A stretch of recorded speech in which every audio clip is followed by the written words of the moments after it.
Welcome to the Painter Marketing Mastermind podcast, a show created to help painting company owners build a thriving painting business that does well over $1 million in annual revenue. I'm your host, Brandon Pierpont, founder of Painter Marketing Pros and creator of the popular PCA educational series, Learn, Do, Grow, Marketing for Painters. In each episode, I'll be sharing proven tips, strategies, and processes from leading experts in the industry on how they found success in their painting business. We will be interviewing owners of the most successful painting companies in North America and learning from their experiences. In this series, titled Success Looks Different, Shane Fast of Renew Painting will be discussing his surprising journey from ministry to painting and the many lives he has impacted, lessons he's learned, and counterintuitive approach he has taken along the way. It is a 6-part series.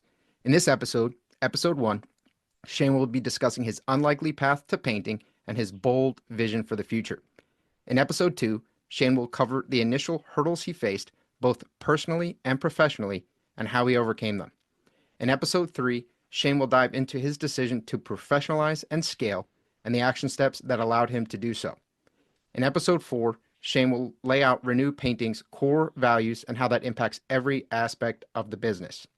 In episode 5, Shane will walk through his counterintuitive approach to hiring and sales and the hedgehog and flywheel his business runs by. And in episode 6, the final episode, Shane will break down his transition to a hybrid model as well as his vision for the future of Renew Painting. If you want to ask Shane questions related to anything in this podcast series, you can do so in our exclusive Painter Marketing Mastermind podcast forum on Facebook. Just search for Painter Marketing Mastermind podcast forum on Facebook and request to join the group. Or type in the URL facebook.com/groups/Painter Marketing Mastermind. Again, that URL is facebook.com/groups/Painter Marketing Mastermind. There you can ask Shane questions directly by tagging him with your question so you can see how anything discussed here applies to your particular painting company. What's going on, Shane? Hey, Brandon. Thanks for having me. Thanks for joining, man. You and I have been talking about this for a while. Yeah, it's good to finally get going. It is, brother. Your story is an interesting one. I know we're going to run this series in kind of a chronological way, but I also know there's going to be an incredible amount of unique points here. As we talked about, I've run quite a few of these podcasts, I think maybe 150 or so at this point. And you brought up stuff that no one has brought up before. So I'm very excited for this series. Cool. I don't know if that's good or scary. Maybe a little bit of both, but that's right. Good. Yeah. So let's get into the backstory. You did not, you did not decide that you wanted to run a painting company as a child. So let's kind of talk about how we ended up here. Right. Yeah, that's a very fair statement. Definitely did not. So, I went to college, finished college in 2004 with a biology degree, kind of took all the pre-med stuff. Standard path. Right. Yeah. Just cruel and unusual punishment, something I enjoy apparently. And so then I did a master's in teaching. So I teach high school biology. I was playing a 5th year football, kind of, wanted to do something productive. So did that and ended up in vocational ministry after that. So was in college, doing college ministry for a few years. And then my wife and I got married in 2007, early 2009, we moved out to the St. Louis area. There's a city called East St. Louis, Illinois. City full of resilient, hardworking people. A lot of things working against the residents there, and a lot of challenges. And so it's, in a way, it was kind of your typical impoverished, challenge, structurally challenged kind of area in our country. And so we started a ministry there, and I was coaching football as a way to get to know the youth and invest in them. And that was, there was nothing on our radar at all about painting. It was, we want to have this part of the ministry, we want to grow this, we want to scale this. And so, we're doing that, and fast forward to late 2015, just burned out, had to step away, kind of sabbatical, just try to recharge. And at that point, we still had The ministry we had started. We had another nonprofit. We were doing buy and hold, fix and flip, real estate investing, and employing inner city youth to do a lot of those projects. And I learned a ton through that process about some of the construction elements and project management and things. And then we had a church plant. So all these were kind of partnerships or direct oversight kind of things. They kind of work together in an ecosystem of sorts to try to create some holistic flourishing in the area we were in. But in my family, it was doing the opposite, and in me personally. And so after the sabbatical, about 5 months, kind of stepping away, our board of directors decided that, hey, it's probably actually not best if you re-enter, and it's probably best that you transition out. So that was really hard, and it was painful. It was right.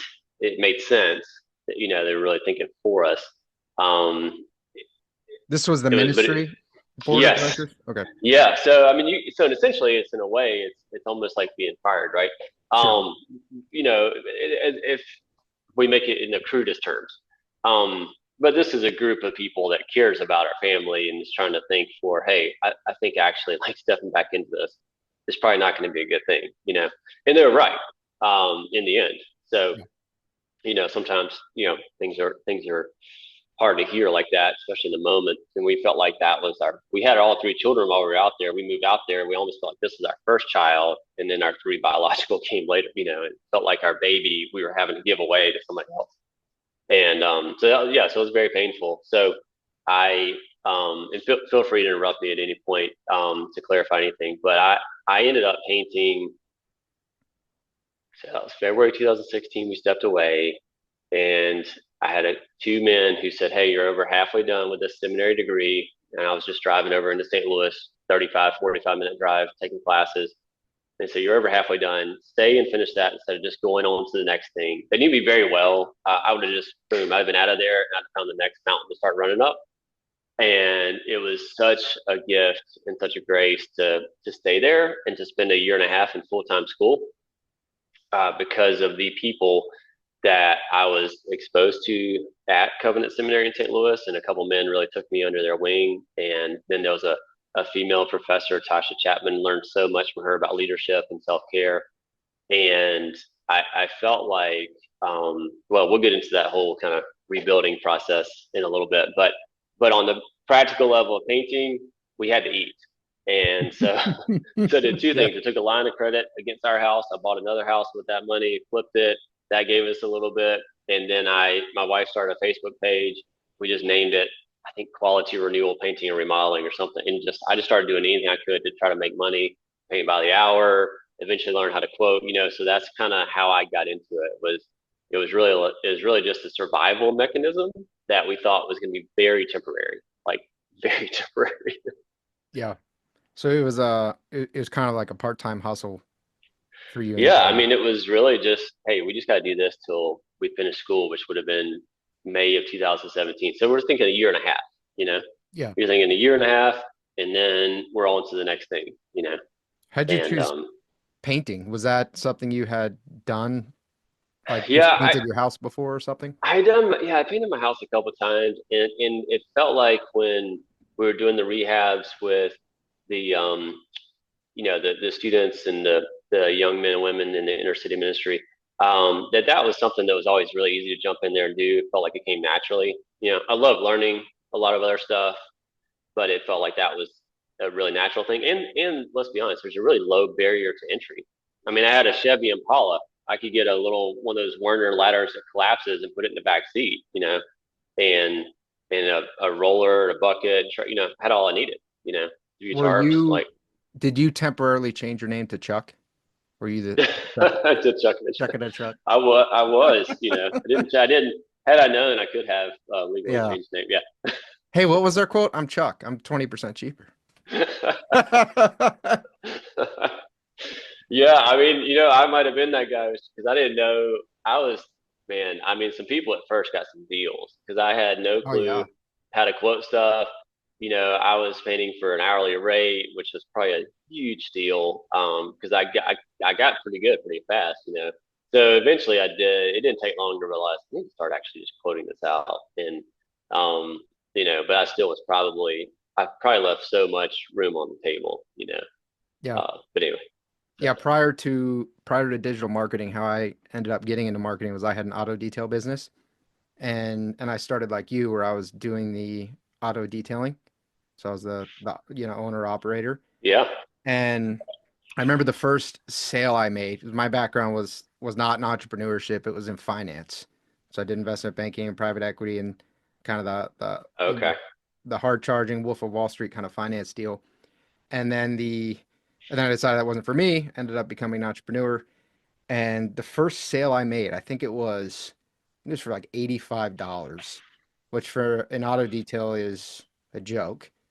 And I remember thinking it was like alchemy, right? Like I had created gold, I had created like I couldn't it was just this thing went off in my brain and I was like, "Oh my gosh, I made money, but someone didn't hand it to me in the form of, W-2 check. Like I actually went out to the world and I made it." And so I thought it took a while. I wised up and things got a lot better, but I was out detailing these cars and I look back at it, I'm like, "Holy cow, did they get a deal?" I mean, they were right, paying a third, a fourth of what they should have been paying for the amount of work I was putting in, the materials. And I think when you're starting, you don't value yourself. You don't right. value what you're offering the right way. But I think, unfortunately, a lot of people continue on that path. It's important to recognize it and not just continue doing it forever. And that's where the Chuck who's been at it for years, he's still there. Yeah, and I think and this is a little bit of a sidebar, but yeah, I think I see that with some other companies that have multiple employees too. Mm. And if you don't value yourself and your own time, and that mindset doesn't change, then in turn you're not going to value the time of your employees. And and so that's also, and yeah, it has a lot of consequences down the line for sure. I love that. Yeah, and those consequences might not be immediately apparent. Like you're saying, if you're willing to take jobs, projects for maybe a lower rate than you should. You're not respecting yourself or your company. You're not going to respect your team. Now you've got cultural issues. Now you've got turnover. Now you can't find you're those companies that can't find Right. anyone to work for you, right? And on it Yeah. goes. Yeah. That's right. But you oftentimes end up blaming external factors. Not that there aren't external factors, there are, but say, hey, well, the labor market's terrible. That nobody wants to work. Well, maybe you're not able to pay them enough because you don't charge enough because you don't respect yourself and your company enough to have refined a marketing and sales process and actually be able to run this thing the right way. Yeah. There's always a lot of layers. So We many. control what we can control, but there's a lot of, yeah. Yeah. I liked what you said about it was like your first kid, the ministry. So Yeah. there's been studies, they do these neural scans, right? Like where they see the different parts of your brain that are activated when you think about or envision different things. And the part of your brain that's activated for but business owner when they talk about their business is the same part that's activated when they talk about their kids. So it's actually like biologically Interesting. we basically view our businesses, especially if we bootstrap them starting from the ground up, we very much view it in the same way that we actually view our literal children, which is Yeah. insane. Wow. That's crazy. Yeah. But if you It think makes about it, sense it's like, though. yeah, I It mean, makes it sense. makes sense. Yeah. Yeah. Yeah. I mean, it makes a lot of sense. And that's part of, I know that's what we'll get into, but that's, yeah, that knowledge kind of backs up, what I experienced in terms of struggling to really care for the family, to engage in the right way with my kids, and not make that ministry first, the first kid the priority. Yeah. No, Yeah. it's challenging. So kind of backing up a little bit. So you started the ministry, I think you said in 2009, Right. right? And then you basically ran it for 6 years, and then you had to step away. During that time, you had three actual children, so that's a Right. lot. Three kids in 6 years, and you felt that you were making a difference in the community with the young kids you were working with, inner city youth, but you felt that it was coming at the expense potentially of your family and yourself. Yes. Yeah. I mean, the short answer is yes. The more full answer is, I mean, I remember when our second kid, Owen, Kristen was in labor with him, and I had three uh, high school teenagers from East St. Louis in my house doing tutoring to try to make sure they're eligible to play football that fall. And she starts. I think they're already there, and then she figures out that she's in labor. They spent the night. I mean, so looking back, this is crazy. They literally still spent the night. I didn't take them home. They just spent the night. And then I took them home the next day and then came back and got her went to the hospital. It wasn't like a crisis, like, but I mean, sometimes that labor, but it's like, what? You know, when I remember that story the other day, that's insanity,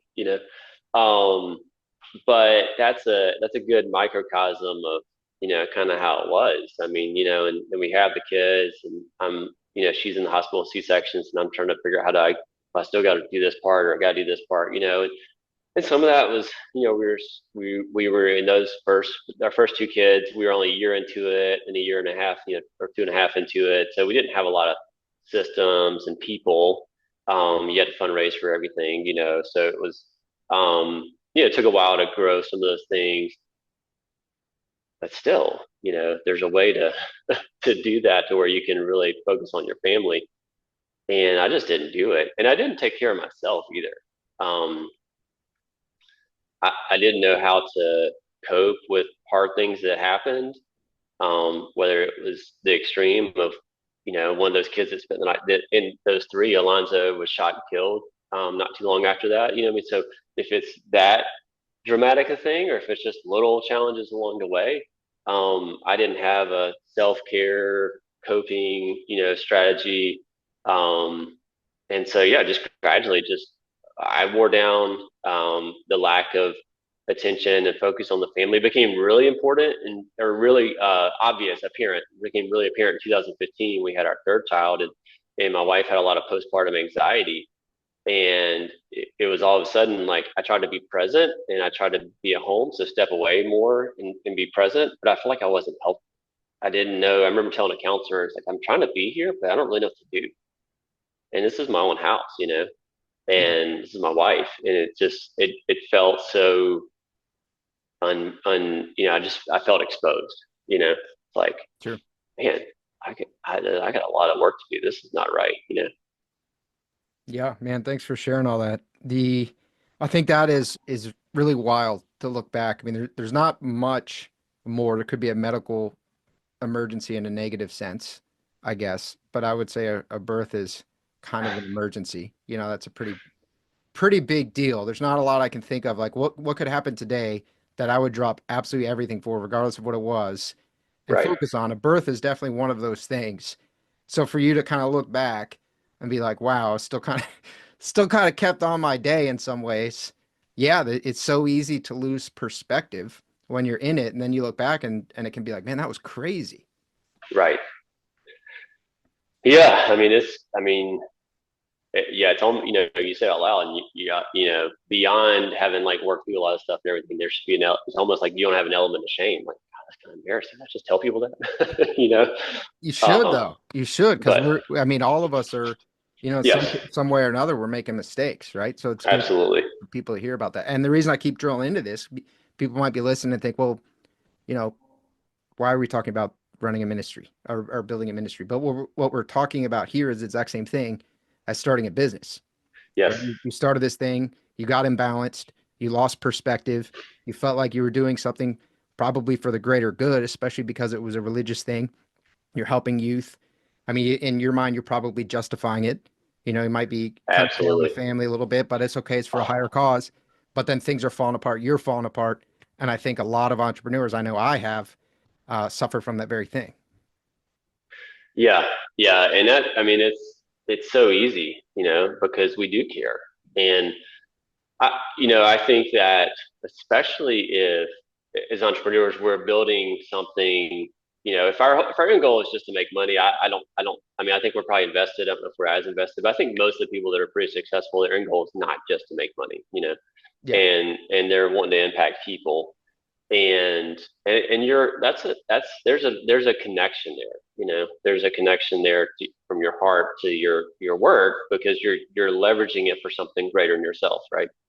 And it's very easy to get lost in that, without a doubt. So Have you heard of somebody named Myron Golden? I have heard of that. I'm trying to think of why. Yeah, I think he came on the scene relatively recently. I've started listening to him. He's pretty active Christian, teaches a lot of biblical principles, but he's also a highly successful entrepreneur, like ultra Okay. successful. And so his whole, he's got a really this innovative approach where he kind of ties a lot of his success to biblical principles, because a lot of people think piety, poverty is piety, things like Right. that, right? Kind of like you have to choose worldly success or kind of spiritual success, but you can't have them both. But one Correct. of the things he says I think is pretty applicable here. He doesn't watch the news, and he said, "Well, how can I fix the world if I can't fix my world?" And I think it's, as entrepreneurs, we go out and we kind of try to fix the world, but sometimes things are on fire behind us. Our most important thing, and yeah, like you said, it's so easy to lose perspective, and then you kind of step back and you look back, you're like, what was I thinking? Yeah. Yeah. I mean, it happens fast, really fast, you Slippery. know? Yes. Yeah. Got to take this one extra meeting. Well, it's just this one phone call. We got to head to the office real fast. Well, there's this one project. Well, this guy needs help with this thing. You have to set these boundaries that are just really, really challenging to set. And one of the things you mentioned that I'd really like to dive into is self-care. I almost feel like it's, people either don't know what that is, or some people, they kind of think it's like a buzzword. Right. What did you learn about self-care, and how did that impact you? Man, I had so much. um, so for me, during the ministry years, it felt like self care was honestly all I knew how to do was escape. I just tried to escape, and and this is gonna sound just literally crazy. But I would just watch. When I say I watch, I didn't watch TV for years, and then all of a sudden I'm doing the ministry, and looking back through counseling and stuff, I began to understand different things and trauma and neuroscience and things like that. So it kind of makes sense. But apart from that knowledge, it's totally illogical. And all of a sudden, I started watching not just like shows, but series. Before that, my wife and I would watch The Office together, Parks and Rec. That was it. I You love know, those shows. Thursday yeah, night was the best night. that's right. That's Best right. night. And you'd have to catch it live because But There was one other show. It was Parks and Rec. I think it was like an hour long show. There was like 6 to 8 p.m. or something. There's Parks and Rec, there was The Office, and I think there was one other one, but I don't remember what it was. I don't. Yeah, I'm not positive. There was one that everybody NBC. got into. This Is Us or something. I never watched it, but anyway, they So yeah, but I mean, I would watch whether it was like Criminal Minds or Lost or whatever, whatever it might be. Just the whole. I would just get into series, and I remember just like making a sandwich, sitting down for lunch, and just all of a sudden I've gone through two episodes, and these are what 40-minute episodes, right? So Yep. it's like I don't have the time, but something in myself is looking for like this care somewhere, this nurturing that we're all created to need, right? And I didn't know how to do it, and so I had kind of years of this like pattern of like whether it was like working out or that. I mean, there's some goodness in the self care I did, but essentially it took um, it's really taken until the last couple of years that I've finally understood in a more robust way what that is, and especially in the last year, I've just really dove headlong into it and committed myself to spending time with a group of men around here to really learn it from a kind of a mentor in that area. And yeah, so I think there's a lot of stuff. We have one of the biggest things that I've started to do is just try to have this kind of mindfulness, just which is a funny term to me because it's almost I don't ever really understand exactly how to define that term because really what the practice I like to spend a little bit of time doing every day in an ideal world, like 15 to 30 minutes spread across the day, but it's just sitting and just having kind of an anchor word. So my word's hope. And if I find my thoughts drifting, I can kind of say the word and come back to it.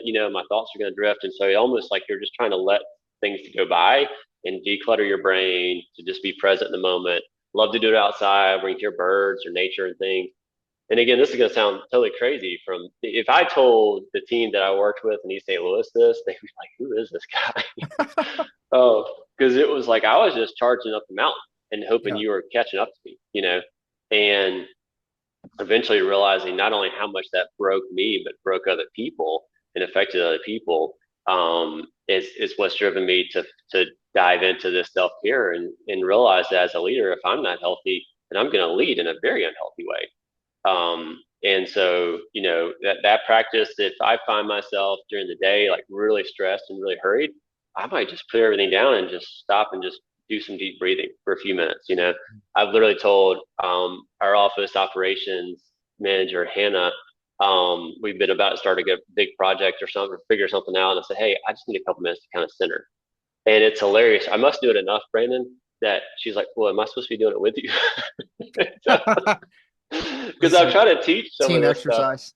Yeah, I've tried to teach some of the stuff. Oh, I took so drumming, actually, I'm terrible at music, period, right? But I bought a djembe, bought a couple of Facebook Marketplace to take in the office, because when you do drumming, your mind focuses on that beat, and it Mhm. actually is a form of meditation in a way. And so it's hilarious. I didn't get the enthusiastic response I was hoping in the office about it. She still laughs. I mean, she wasn't she wasn't against it, but it was her take on it is funny, to say the least. So you know, I mean, but beyond that, there's little decisions that we made as a family to make sure we take vacations and actually take time away, try to disconnect as much as possible. It's hard as a small business owner. The only trip I found to fully do that was when we did a cruise, and I realized you didn't have cell signal. So that was awesome. And but I also have, since I say that we just took a spring break trip, and I think I maybe spent an hour and a half dealing with work the whole week. Wow. So our team here did a phenomenal job. I mean, they just knew, hey, if it's not crisis, if it's not burning down, then we're not going to bother them. And that was awesome. So I think we've chosen to take like all the credit card rewards points we get from business and personal and travel with them. And so that just that kind of takes away some of the financial excuse, because I think there's just something about, I mean, our three kids are 15, 13, and 10 at this point. So, we want to have adventures with them while we can.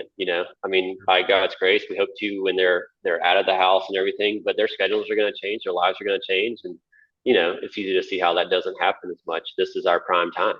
So I won't miss this morning. We found out late yesterday my 10-year-old had an awards day at 9, and I'm thinking, well, I got to start this job site at 8. I got to do this thing with Brandon. I don't know if I can. And I thought, I don't know if I can't. I've just got to figure it out. So yeah, I just told the sub, I was like, hey, I'm gonna start you really fast. You can call me after 12 if you have any questions. But let's just get you off to a run start. I'm getting to my kids' award program. Well, the sporting events for work, I mean, I will quickly let a quote lapse or anything lapse with work to go be a part of something my kids are doing. Or if my wife says, hey, I have a doctor's appointment, I need to pick up so and so from school, or if she needed to go, she busted her ankle and needed to get to the doctor. So, that shot my whole Monday morning a month ago. Now, and you and I both know what Monday mornings are like. So to essentially say to the office, hey, I'm pretty much gonna be out. It's kind of wild. The old Shane would have never done that. So there's a lot more I could probably get into with self care, but I think a huge part of it is realizing that you're not indispensable. Or is that the right way to say it? Like irreplaceable, maybe. Yeah, that's a better word. Yeah, you're not irreplaceable. I mean, you know, the world can go on without you. It's like if you need to stop and care for yourself, your family, whatever that is, those things are significant. Going to the gym at 2 o'clock in the middle of the day. I don't do that a lot, but I don't feel guilty when I do. I'd rather get up at 5:30, be there at 6, work out, and go on my day. Doesn't always happen.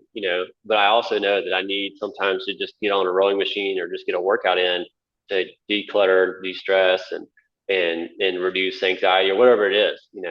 And so I'm not going to feel guilty about doing that. I think that's a mindset shift too. Is I'm not going to feel guilty about caring for myself. If I want to tell my wife, hey, let's go to the mountains and take a 2-hour lunch, I'm not going to feel guilty about that, Yeah. especially if it's something that is going to revitalize me. Because my team's going to ultimately benefit from that when I do. Yeah. 100%. Yeah. I've noticed that I make it a very concerted effort on my end to go to all the kids' things and everything. And it can be challenging, right? Because you think like, Yep. well, I don't want to do this thing today, or have something more important. But at the end of the day, when you look back, there was nothing more important. So even if you, it's That's kind right. of doing the right steps, even if you don't, I mean, it's like fitness, right? Fitness or nutrition or kind of anything, sleep, it's doing the right steps, even when you don't want to take those right steps, being, kind of being present with your kids and other things it can honestly be that way sometimes too. Yeah. Yeah. So No, that's absolutely right. Shane, I just want to make sure we get this into, I always like to take what we talk about and kind of drill down, make it as practical as we can. So if anyone's listening, they say, "Hey, I want to do, I want to kind of try out some of the stuff that Shane's talking about, self-care. I think I could use some of this." So we're talking about vacations. So making a habit of regularly taking vacations and unplugging during those vacations. We're Right. talking about doing some, sounds like meditation, having some centering words, Yeah, that's a good way to say breathing. it. Yeah, it could, yeah, meditation. Yeah. Either focused meditation or almost trying to focus on like just totally, clearing whatever out of your head. Yeah. Yeah, And kind of, there's a lot of neuroscience about disconnecting from technology when you do that. sure, So, and I don't always do a great job of this, but take the watch off, right? If it's going to buzz you, don't, sure. it's like literally disconnecting. Yeah. I love it. And then, making time for important family events, whether that's kids or spouse or, parents or whatever it might be in your life. Is there anything that I maybe missed in terms of the self-care? And then also not feeling bad when you're going to work out, when you want to take a longer lunch, when you want to, making sure if you feel need to do something, you do it and you don't guilt trip yourself because you did it. Right. Yeah. I think it's because for me, the example of working out, I know the benefits that gives me, not just, oh, I can read the science and it talks about whatever. I mean, I just know that has always been in my life something that I can anchor into. And so for other people that could be playing a guitar, I have no idea, everybody's different, right? Sure. So that's why I use that as an example because for me that's a huge thing. Um, but yeah, I think those are good summaries. Yes. Okay, so let's kind of fast forward a little bit here. So you did the ministry. Things were not how you wanted them to be at home. So kind of reached a breaking point, took a sabbatical. The board of directors tried to look out for your best interest, although it hurt at the time. Kind of said, "Hey, we don't think you should come back." And then now you are starting to paint. You're flipping houses. You're starting to pay on the side to try to feed your family, and you've recognized that you were imbalanced before and that it cost you something you're not willing to pay anymore. How do you now in this situation where you have to put food on the table, how do you now balance the stress of having to deal with that while also not falling back into that same trap of imbalance, not taking care of yourself or your family? Yeah. Yeah. That's a great question. Um, I I don't know that I did the best job of that. I think that God was really gracious in that we only had to flip the one house, and I think we made, I don't know if it was like 20,000. No, it was a significant amount for Yeah. us, and that really kind of gave me a little bit of a lot of, I guess, a lot of leeway financially. I mean, the time we were used to making $50,000 a year, roughly, maybe 60, I think. So, that's a chunk of what we would need to live on, and so that gave me some space to not have to just go crazy painting. I think that first fall of 2016, I maybe painted a day and a half to two a week. Because I was taking 15 hours of graduate level class, right? And um, so I think, I learned more and more what it meant to be present at home during the time, to find joy in that. I would find pockets of, hey, I've got a Thursday night class, Thursday morning and a Thursday night class. So I'm gonna stay on the campus all day and just get a ton of my work done then.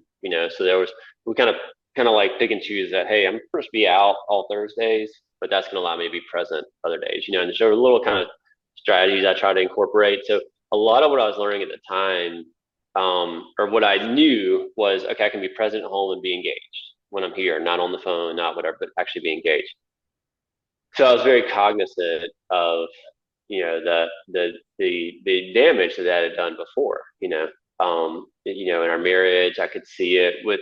It wasn't like I had a bad relationship with my oldest two kids, but I could see a difference with my youngest. I was just there more when he was in that 1 to 2 year old stage, and so that made me passionate about connecting with my older ones and being real intentional there and not missing those moments, right? But really, it was a couple professors at the seminary that really became friends and really invested in me, and much older men, been through a lot of life experience. I shouldn't say much older men that have been through many more experiences is a better way to say it, because they weren't that much older than me. Um, but they were so wise and so thoughtful, and just the way that they even kind of put me in situations where they said, "Hey, we want you to kind of mentor these younger students." And at the time, I'm thinking like, I can't do that. I'm just a I'm just a mess, right? Like I'm not. How am I going to be good to anybody? Because I was still, you start to question a lot about yourself when, even though obviously like it was a good decision by the board, you start to feel like, well, am I a failure? Can I do anything? You start to question all those things, right? And so there was just this gradual rebuilding process. Learned a lot about leadership. There's a lady there named Tasha Chapman who's brilliant just with leadership and care and those kind of things. And just really started to look back and realize how poorly I had led in the ministry, and where I needed to change, and didn't fully, I mean, that's a process, right? That's been a 10-year process. But it's been something I've been committed to over those 10 years to really grow in. I still have little notes from my wife where she said, "Hey, I really appreciate how you've grown in empathy." Like that was a big, it sounds like a simple statement and it's a normal human thing to do, but I was just a driver. I didn't have that. I just was go, go, go, go, fix, fix, fix, let's move on, and not knowing how to really engage with her when she had health issues or with the kids or whatever it might be. Um, so it was definitely something that took a lot of work to say, okay, how do I, as I'm trying to learn, as I'm trying to course correct, as I'm trying to figure out things that I didn't even know I was doing wrong, not totally, like you said, mess it up again. And so a lot of it was just being aware of like, I got a lot to learn and I got a lot to grow, and I'm just going to keep taking the next step forward. Yeah, I think your focus on mentorship too is huge. I think it's very undervalued. Finding people who have come before you, who know more than you do due to their, having more life experiences and seeking that guidance. I think so often, especially as entrepreneurs, we want to kind of chart our own course. It's kind Right, of why we're entrepreneurs, but it you don't want to try to do it fully alone, especially when you're trying to balance life responsibilities with the business. You really want to, if you can find successful business owners who also have successful families, that they're close with. Those two things are not always easy to find. Usually, you find the family man who maybe has a more modest income or professional ambition, and then you find kind of the rock star professionally, but his personal life is in shambles. If you can actually find right. some people who have them both, that's huge. Yeah, it really is. And and I would say another thing I learned from one of the men I'm talking about was saying no. I think he would admit where he overcommitted, because he was one of the most brilliant people I've ever known. And so they would ask him to teach all these things. He'd be asked to speak in these different places, and he kind of realized like, oh, I did too much here. But they would, as a family, he would talk about also they always protected. I think it was Sundays for them. Like that was their family day. And they made some decisions not to get into like travel, soccer, and other things because they just didn't want to lose this family connection kind of thing. And so I think that was another big piece, and maybe that's a big piece of the self care too. Is saying no. You can say no to the good opportunity if it's not the best. And I think that's one thing that I did not do in ministry is like, yeah, we'll take care of this, we'll do this, we'll go do, every time there was a need, we would try to meet it. And it came at a personal cost, and it can be that way now with customers and with our team.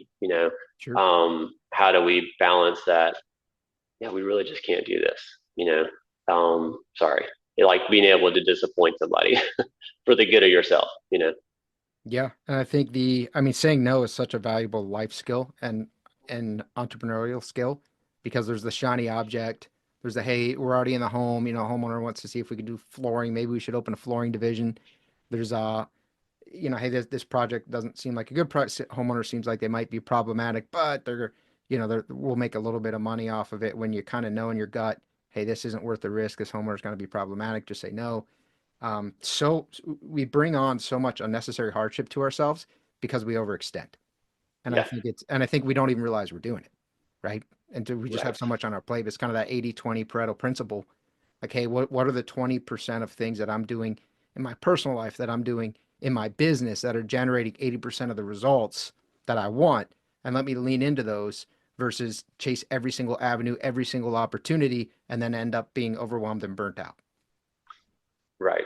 Yeah. It's easy to say that. It's because we Harder know when that the we know it's carrot's true. dangling there, man. That's it, man. That's it. Yeah, and to your point, I mean, we had the renovation business here as well, and I just got rid of my portion of that. I just said, like I talked to my partner and I said, hey, do you want to buy me out of this? Because I just realized, like, I don't. This is yeah, yeah. I'd rather just focus on one thing. Let's focus on one thing with painting and one thing only. Yep. And I think it's great if people have multiple things and they want to do that. That's awesome.